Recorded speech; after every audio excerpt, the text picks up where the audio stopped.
Hi, my name's John Bandler. I'm talking to you about my book on Cyberlaw, which I published in January of 2025.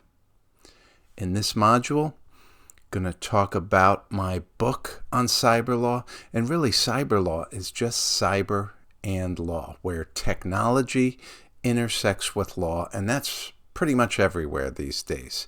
My book is written simply. It includes an introduction to law, and law is for everyone. It is not just for lawyers. My book is priced nicely as well. Here's why I wrote the book, and it's because law is for everyone, not just for lawyers. I've spent years teaching cyber law. I needed the perfect cyber law course book, so I decided to write it. And as I've been teaching over the years, I realized that my students need to understand basic law first before they can understand cyber law. And that is like many people too. We need a basic understanding of law. I'm hoping to give that to more people. The book is written for almost everyone. I've written it simply. Anyone can read it.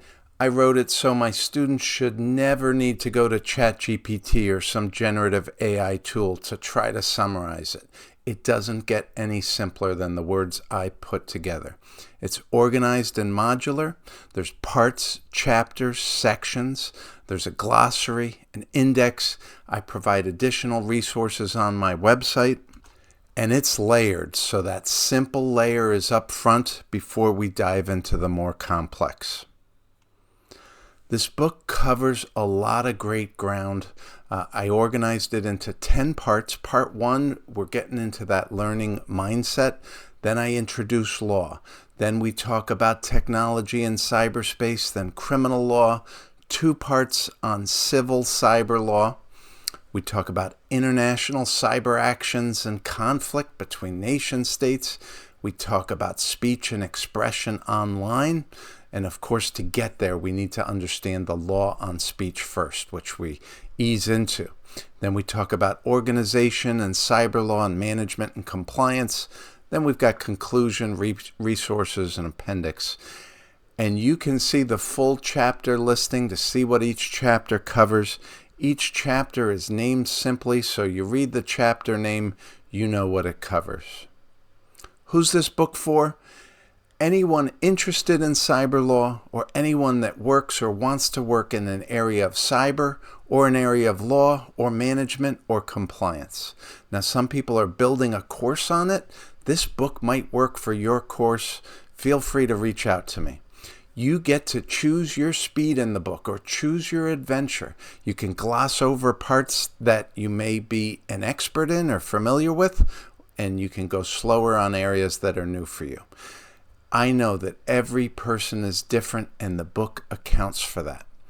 And you can see the application for a variety of groups: college students, graduate students, professionals, even lawyers, even high school students, on my webpage, Who is the Cyber Law Book For?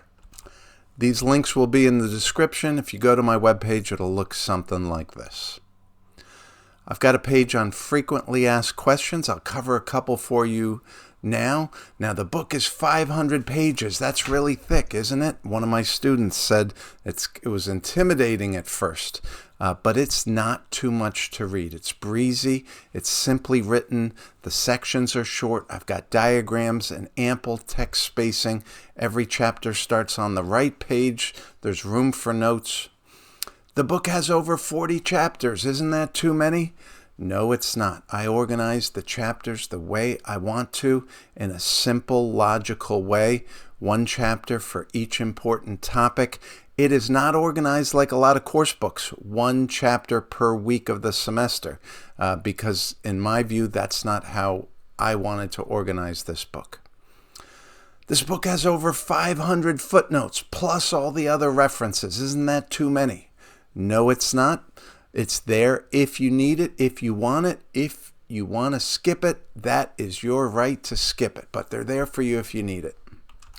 This book is like 3 books in one. Why didn't you just publish 3 books? I never wanted to tell the reader see my other book, buy my other book. It's all here for you in this book. That said, I am writing a book on Introduction to Law, so that material will be available separately. And last question, how are you able to price this so inexpensively? Well, I can do a lot myself. Low overhead, efficiency. This is not the traditional publisher model. The traditional publisher model needs a lot of people and a big marketing budget to influence people to buy it, to influence professors to adopt it for their course so students will buy it. Guess what my marketing budget is? $0. You can maybe tell because I'm doing this video myself. Cost $0. Those savings get passed on to you, and I've got a page on frequently asked questions as well. Let's take a quick look through the book. This is my copy. You see I tabbed it, and I provide a template so you can tab the parts also. Yeah, it is a little thick. The tabs help me navigate it. I just tabbed the parts, not each chapter. That would be too many. Got a nice table of contents, and each part has a header page. And then each chapter starts on the right page, tells you what's in there, and you can see it's broken into sections. I've got a glossary. I've got diagrams in it and a list of diagrams. I've got an index, and you can also look through the book online. And you can buy the book online. Amazon is a convenient way. I've got 3 formats: paperback, hardcover, eBook. Links in the description, ISBN numbers in the description too, but you just click on the link, it'll get you there. I created an amazing number of resources, references, and links, and no purchase of the book is needed. No purchase of my online course is needed. You don't have to register in my website. It is all there for you. I decided instead of saving all my research for the next book, I will just put it all out there. So the web pages include all the references I put in the book, plus even more that I could not fit in the book. It would have made the book enormous. And those, if you go to my resources page, it looks something like this at the top. And as you scroll down, there is a link for each chapter with the references for that chapter in there. So I've got over 40 reference pages and lots of references on each page. So all links I'm referring to, they're in the description. To wrap this up, it's a solid book on cyberlaw. I wrote it simply. You don't need any knowledge of law to read this book. I include the introductory law.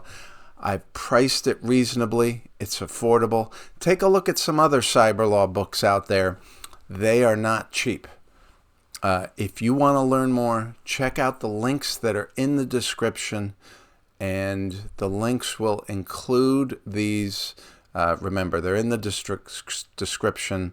The QR code will take you to my main book page. Thanks so much for listening. I hope you take a look at my book and consider buying it. You take care.